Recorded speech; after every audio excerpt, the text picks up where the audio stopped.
Shane Beamer has the makings to be one of the next big voices in the college football landscape, and that is a good thing for South Carolina's football program. You are Locked On Gamecocks, your daily podcast on the South Carolina Gamecocks, part of the Locked On Podcast Network, your team every day.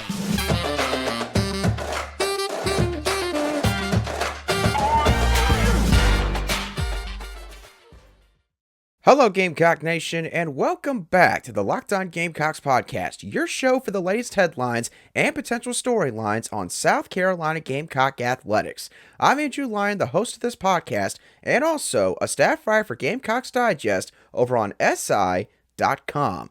Thank you for making Locked On Gamecocks your first listen or watch here today. We are free and available on YouTube and also wherever you get your audio podcasts daily. When it comes to the biggest voices in the sport of college football today, one of the first people that people are going to throw out there is Nick Saban. It's for obvious reasons. Nick Saban has been around the sport for a very long time, is someone that's been very successful, and because of both of those factors, there's a lot of people that really take what he says seriously when it comes to the most pertinent issues of the sport today. Kirby Smart at Georgia is beginning to become another one of those coaches because of what he's done in previous years. And Shane Beamer, with his charisma, his willingness to speak up, his reputation in the coaching fraternity, and what he's done at South Carolina, could be on the fast track to become one of the biggest voices in all of college football himself in the next few years.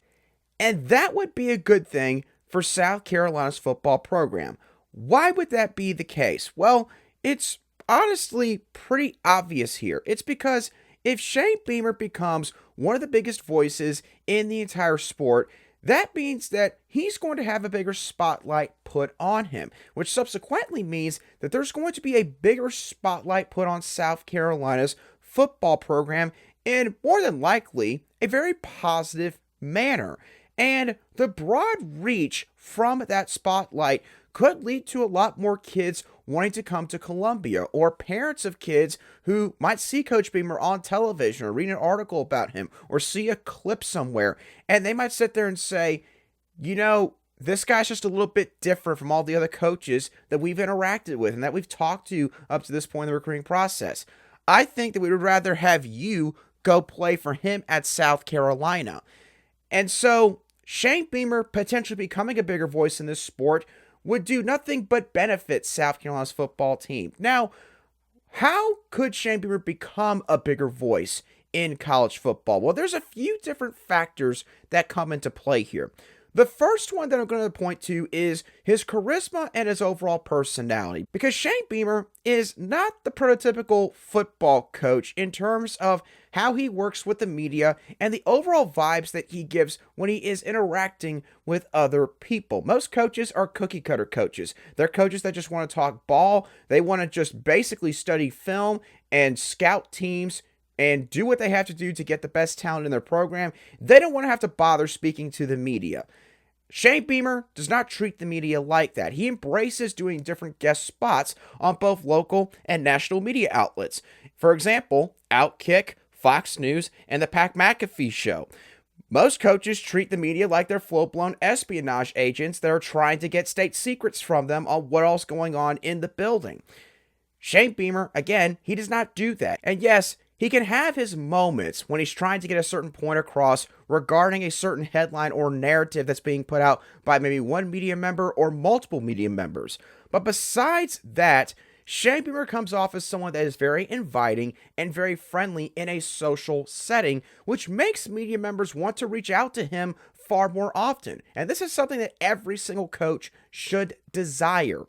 Another reason why Shane Beamer could become a bigger voice in the sport within the next couple years is his obvious willingness to speak out on certain issues. Now, it's not like that Shane Beamer, unprompted, is using every single press conference to discuss some sort of minute issue he's got with the sport of football or with the college game right now. But he is also someone that's proven up to this point he's not afraid to make his opinion known on certain things. He is one of the few coaches in the sport who has publicly questioned why there's no preseason scrimmage that teams can use to face off against other competition. He's made clear statements about his frustrations regarding the current work calendar for head football coaches and their staffs in the month of December. And recently, at a local welcome home tour stop in Aiken, South Carolina, he talked about his frustrations with the new rule regarding official visits, meaning that, prospects can take as many official visits as they want to. And you look at all of these issues, and they all have to deal with coaches, and the fact that all of these rules seem to sort of go against coaches to a certain degree. And that's something where if Shane Beamer is talking about these issues whenever they are brought up, other coaches are going to pick up on this and they're going to notice this. And that leads me to my next point.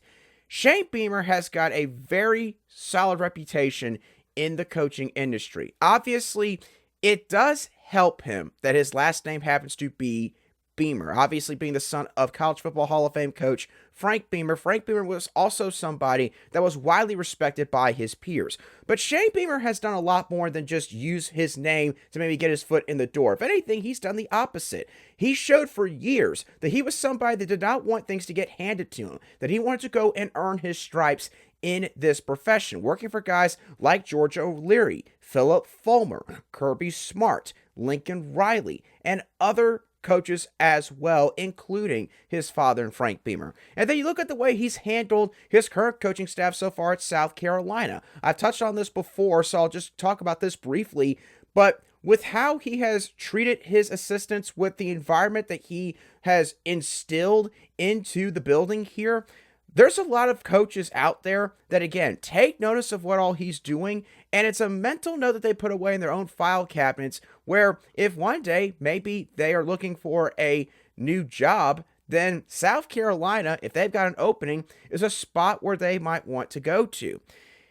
And the last reason why Shane Beamer could be on the fast track to becoming a bigger voice in college football is the on-field progress at South Carolina. There is no coincidence when we talk about the biggest voices in the sport, and typically we talk about guys like, again, Nick Saban at Alabama, now Kirby Smart at Georgia, and even to a certain extent Dabo Swinney, admittedly, at Clemson. What is the common denominator there? All those guys have won national championships. All those guys have been, the top coach of the sport at one particular point in time in their careers. Now, that's not to say that Shane Beamer has to win national championships to automatically have his voice or opinion respected amongst the sport, but obviously it gives you a little bit more validation. It gives a little bit more oomph behind what it is you put out there from a rhetoric standpoint.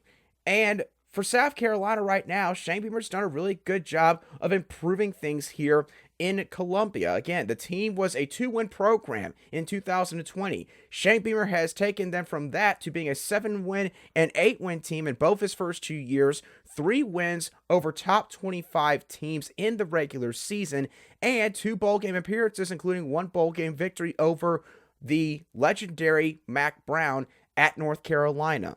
So you combine everything that I just mentioned with what Shane Beamer has going for him at this current moment in time, it is going to make him a bigger voice in this sport, especially if he continues to progress here in Columbia.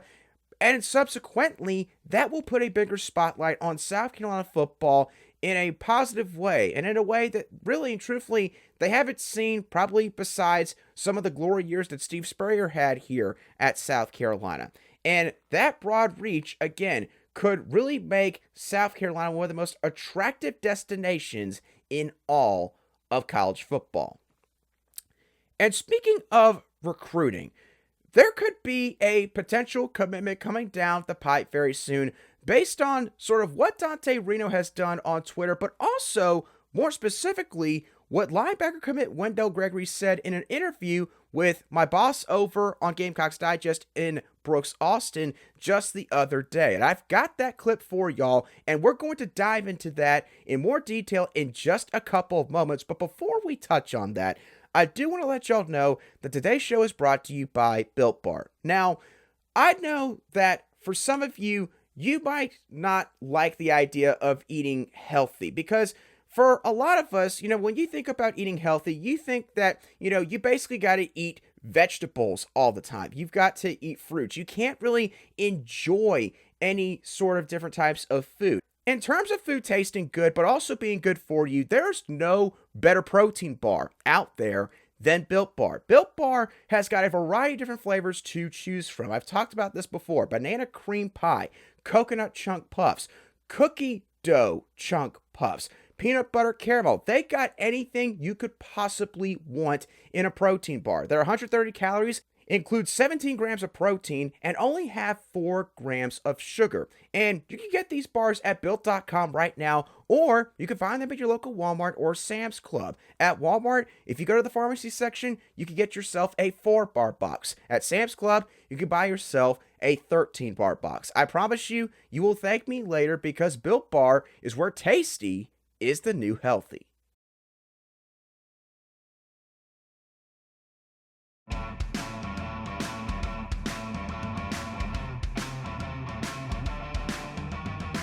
Welcome back to this Wednesday edition of the Locked On Gamecocks podcast, where we cover your South Carolina Gamecocks every single day. And before we continue the show, real quickly, want to thank all of you everydayers once again for making Locked On Gamecocks your first watch or listen here today. If you want to become an everydayer, then feel free to give us a follow wherever you get your audio podcast daily, or subscribe and click the bell on YouTube so you don't miss out on future alerts and notifications on future shows from the Locked On Gamecocks podcast. All right, let's get into this real interesting soundbite that I got from an interview that my boss, Brooks Austin, did from Fan Nation with Gamecock linebacker commit Wendell Gregory. Brooks Austin did this interview with Wendell just the other day, and they talked about a couple of different things, but eventually they got to recruiting. And obviously, it's been quite unique what this 2024 class has been doing in regards to trying to go after other targets and help bring these other guys along in the recruiting class. And Brooks decided to bring this up to Wendell Gregory to see, what he might have cooking up his sleeve in this aspect. And this is what Wendell had to say. What are you most looking forward to, I guess, in terms of finishing out the South Carolina class? Obviously, you're a vocal leader for them already. Who are you focused on maybe trying to bring with you to South Carolina? It's a lot of guys. I mean, we got a running back coming in soon. I'm not going to say too much, but we got about 10, 11 dudes coming out of the 24 class. It's going to be amazing.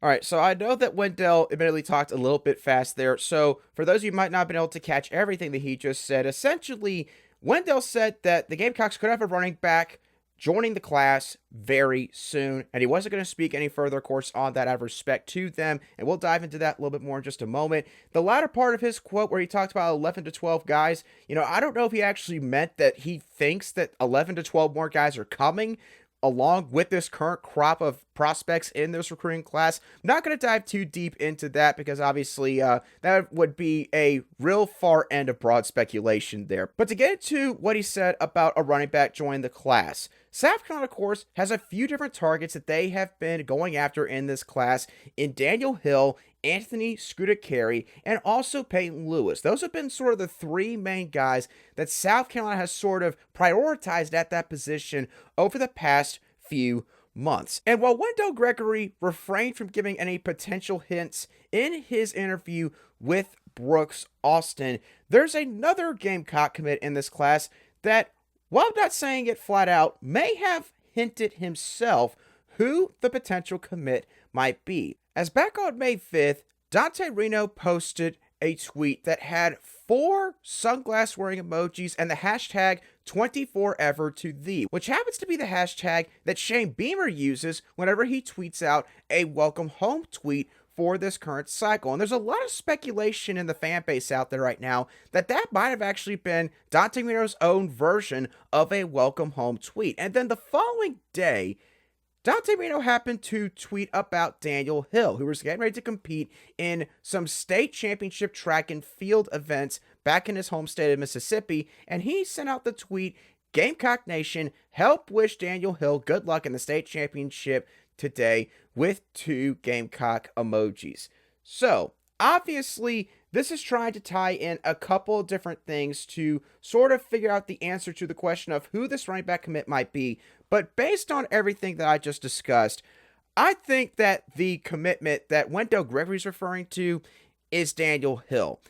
And the reason why, along with everything I just mentioned, that is my thought process here, is sort of what the official visit slate looks like for all of South Carolina's running back targets. Because right now, we're about to hit the month of June. We've only got about 3 weeks left in the month of May, and Daniel Hill has yet to announce a single official visit, which, in my opinion, tells me that Daniel Hill could be nearing the end of his entire recruitment. Anthony Scooter Carey, it doesn't seem to be the case with him exactly, because he has scheduled 3 different official visits outside of South Carolina.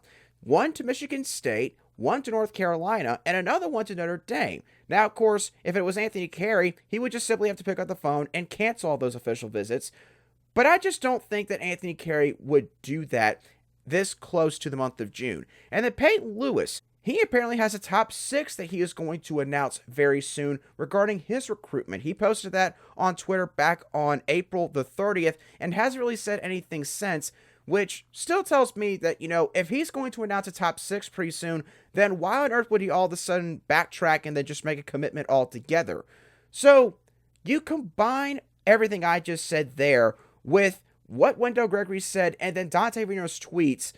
Reading the tea leaves here, it seems like that Daniel Hill is the next commitment for South Carolina's recruiting class at this current moment at the running back position. Again, cannot fully prove that, don't know for certain, but it is certainly interesting what Wendell Gregory said, and then looking at what Dante Reno has done on social media over the last few days, I do think that signs point to Daniel Hill being that next guy to join the 2024 class. And if so, that could help out South Carolina's recruiting efforts in the state of Mississippi. They got a linebacker target in Jamonta Waller that they've tried to stay in the game for over the past several months, a guy that right now is heavily viewed as an Ole Miss lean. And then you got guys like Deuce Knight from the 2025 recruiting class, who I talked about on yesterday's show, a guy that could be the number 1 quarterback target for South Carolina in the 2025 cycle. The state of Mississippi is becoming a more predominant state in South Carolina's recruiting footprint for the next couple of years. It's going to be a state that's going to be very important in terms of certain targets that they're going after.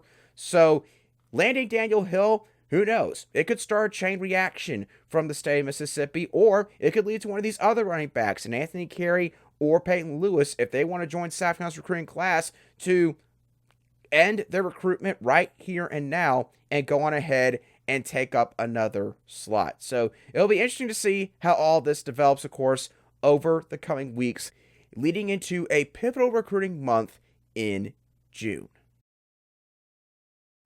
All right, now for the final portion of today's show, I want to talk about what all happened with the Aneesah Morrow recruitment for Dawn Staley and South Carolina's women's basketball program. I said that I was going to talk about this sometime when everything went down this past Saturday with Morrow committing to LSU, and my apologies, I just honestly never ended up getting around to it. But with all that bearing in mind, I do now want to discuss sort of my overall thoughts on this, and more so why I think South Carolina, to be quite frank, put themselves in this position where this was going to happen at the end of the day.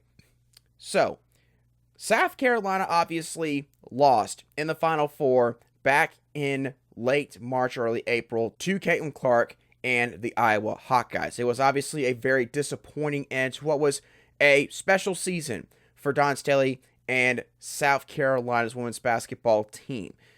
And while obviously I'm not going to sit here and act like South Carolina is about to fall off a cliff, because I already know that some people are going to try to spin this whole thing like that's what I'm saying. So just going to say right now, that's not where I'm going to go with this. But I will say it's time to start getting worried about South Carolina's perch in the SEC here. You've got to respect what the LSU Tigers and Kim Mulkey have done this offseason. Kim Mulkey is bringing in 2 top 7, top 8 prospects from the 2023 recruiting class to campus. Kim Mulkey's got Angel Reese coming back for this next season. She's got the SEC Freshman of the Year from this past season, Flau'jae Johnson, obviously coming back with now a year of experience under her belt. And now she has brought in the top 2 transfer portal players in this cycle in DePaul's Aneesah Morrow, who's going to play that 4 spot alongside Angel Reese and Louisville point guard Haley Van Lith. Now, Haley Van Lith was probably going to go to LSU either way. They lost Alexis Morris, of course, to the WNBA. She exhausted all of her eligibility at this point, and they need a new point guard. Haley Van Lith apparently had a very close relationship with Kim Mulkey during her high school recruitment. Apparently, Baylor was like that runner-up right behind Louisville when she was a high school prospect. And so with the relationships there, it was pretty clear, it seemed like from the beginning, that LSU was probably going to land Haley Van Lith. And so I'm not really going to dive too deeply into that recruitment being sort of a disappointment that South Carolina did not get her. But the Aneesah Morrow recruitment, that is a different story. Because here's what's happened. South Carolina has now left the door wide open for LSU to kick it down and take over the perch in the SEC. This happened because they lost to Iowa and did not manage to get a chance to play LSU in the national championship game.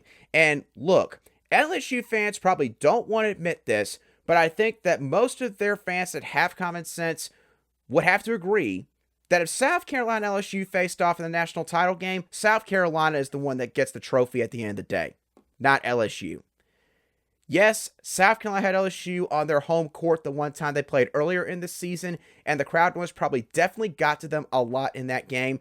But let's be honest, they both are very similar schematically, and in terms of South Carolina, they had the personnel to not just slow down, but effectively stop Angel Reese like they did the first time around. Alexis Morris, their game plan this last time was basically to just sort of let her do whatever she wanted to do. That's fine. We just cannot let number 10 dominate this game. And that's what they were able to accomplish. And I think South Carolina could have repeated that formula in the national title game. Instead, they dropped the game to Iowa, and LSU, learning from South Carolina's errors in the Final Four, they beat Iowa and won the national title. So now, Kim Mulkey has got herself a national championship in just her second year at LSU, something that I think the majority of people did not expect to see happen, even LSU fans being included.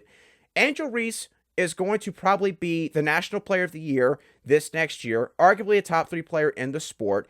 They probably just got the best point guard in the country to join up with them in Haley Van Lith, and Aneesah Morrow, a prospect that both these teams were heavily interested in. South Carolina, let's make no mistake, they wanted Aneesah Morrow, and she was going to visit them. But she takes one trip to LSU, and as the week continued to progress, and no news was coming out regarding her potential upcoming visit to South Carolina, the writing was on the wall. And she wound up not even visiting the program and just committing to LSU.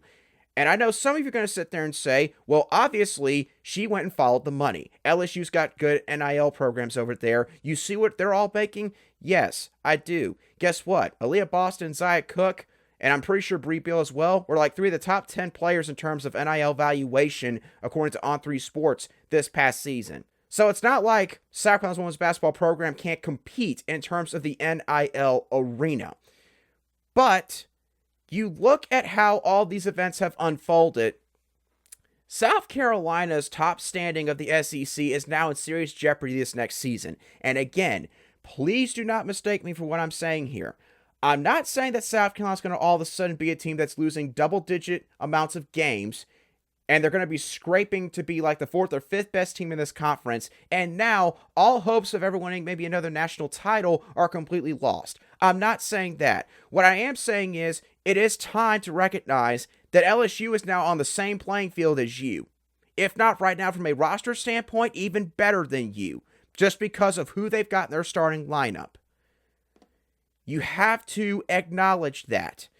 And South Carolina had a chance to slam the door on this happening. They did. All they had to do was beat Iowa, which I'm not going to make it out like that was easy, because clearly it wasn't easy, and it wound up getting them at the end. And then turn around and beat LSU and win the national championship. That was what South Carolina needed to do. They didn't even make it to the national title game, and now they're not an afterthought, but they've now allowed LSU a seat at the table. And now LSU is going to be the team next season that the media is going to fawn over from the beginning of the regular season all the way to the end. Because I can tell y'all right now, the media is going to say that LSU is going to win a second straight national championship, and it's going to be a foregone conclusion. And I have to admit, they deserve that. They won last year's national title, and my gosh, they basically built a super team with Anissa Morrow and Haley Van Lith out of the transfer portal. So, South Carolina fans, again, I'm not saying that the run is obviously over, but what I am saying is some of the fans do need to wake up here. Because South Carolina's not just going to waltz all over LSU next year.